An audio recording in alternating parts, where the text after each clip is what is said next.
دلچسپ Islamic history کے دیکھنے اور سننے والے ناظرین السلام علیکم۔ آج کی اس ویڈیو میں ہم بیان کریں گے حضرت یونس علیہ السلام کا واقعہ۔ یہ واقعہ ہم قصص الانبیاء کتاب سے لینے والے ہیں۔ اس واقعے کو بیان کرنے میں ہم سے کوئی غلطی کوتاہی ہو جائے تو اللہ مجھے معاف فرمائے۔ بیان حضرت یونس علیہ السلام۔ حضرت یونس علیہ السلام بہت مشہور پیغمبروں سے تعلق رکھتے ہیں۔ حق تعالیٰ نے انہیں شہر نینوا میں، جس کو آج کل دمشق کہتے ہیں، پیغمبر بنا کر بھیجا۔ انہوں نے اپنے فرائض منصبی کو اتم درجے تک پہنچانے کی ہر ممکن کوشش کی اور دعوت اللہ میں ہمتاً مصروف رہے اور خداوند قدوس کی مہربانیوں، انعام و کرام سے لوگوں کو امیدیں دلائیں اور غضب الہی سے بھی ہر طرح ڈرایا، لیکن کسی نے بھی فرما برداری نہیں کی اور ہمیشہ آپ کی رسالت کی تکذیب کرتے رہے، بلکہ دست و زبان سے بھی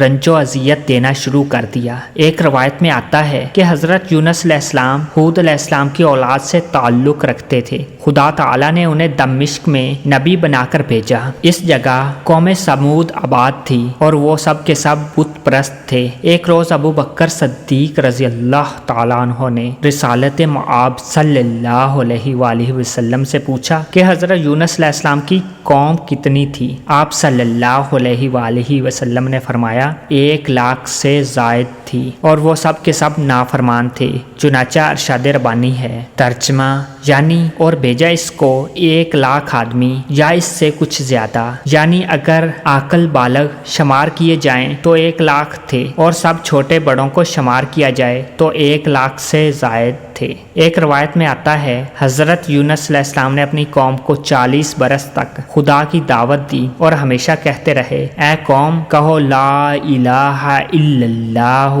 یونس نبی اللہ۔ وہ مردود قوم کبھی اس کلمے کو اپنی زبان پر نہ لائی اور حضرت یونس علیہ السلام سے یہ کہتی رہی کہ اے یونس، اگر ہم کو پارا پارا بھی کر دیا جائے تو بھی تم کو نبی اللہ نہ کہیں گے۔ حضرت یونس علیہ السلام اس بات سے بہت ممنوع و مایوس ہوئے اور ساری قوم بت پرستی میں مدہوش تھی۔ حضرت یونس علیہ السلام نے ایک دن اپنی قوم کے بڑے مجمع میں جا کر قوم سے خطاب کرتے ہوئے فرمایا کہ اے قوم، اپنے خالق ارض و سما کو چھوڑ کر کیوں بت پرستی کرتے ہو؟ اور اس میں تمہارے واسطے کوئی بھی نفع کی بات نہیں ہے، کیونکہ وہ نہ ضرر کے اختیار رکھتے ہیں اور نہ فائدے کے۔ وہ تمہارے خود تراشیدہ بت ہیں۔ لیکن پھر بھی قوم نے قطعاً اس بات پر توجہ نہ دی اور ساری قوم حضرت یونس علیہ السلام سے کہنے لگی کہ ہم تیرے خدا کو نہیں مانتے، اور پھر ضد میں آ کر حضرت یونس علیہ السلام کو اذیت دینے لگے۔ لیکن باوجود اس قدر اذیت و تکلیف کے حضرت یونس علیہ السلام اپنی قوم کو برابر ہدایت کرتے رہے اور ہر وقت ان سے کہتے کہ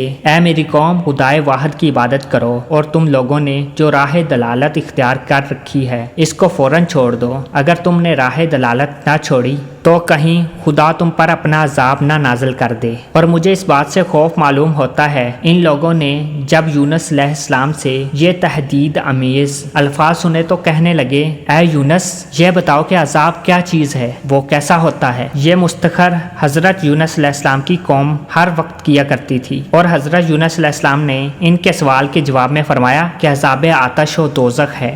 یہ جو آپ سن کر تمسخر کرتے ہو، یہ جواب سن کر تمسخر کے لہجے میں ان مردودوں نے کہا، بھلا اس میں کچھ مضاحکہ نہیں؟ آخر حضرت یونس علیہ السلام اپنی قوم کی ہر ترمی اور ضد سے عاجز آ گئے۔ پھر جب کوئی ایسی امید نہ رہی کہ قوم کسی وقت بھی دعوت الحق کو قبول کر لے گی اور اللہ کے بتائے ہوئے طریقے پر گامزن ہو جائے گی، تو پھر حضرت یونس علیہ السلام نے اپنے خداوند قدوس سے اس ظالم قوم کے واسطے بددعا کی تو ندا آئی، اے یونس، آپ عذاب طلب کرنے میں جلدی مت کرو، جب وقت آئے گا تو اس قوم پر عذاب نازل کر دیا جائے گا۔ یہ سنتے ہی حضرت یونس علیہ السلام کچھ خفا ہو گئے اور اس شہر سے اپنی قوم کو چھوڑ کر بے رضائے الہی چل دیے۔ اسی وجہ سے اللہ تعالیٰ نے ان کو بلا میں مبتلا کیا۔ چنانچہ ارشاد ربانی ہے،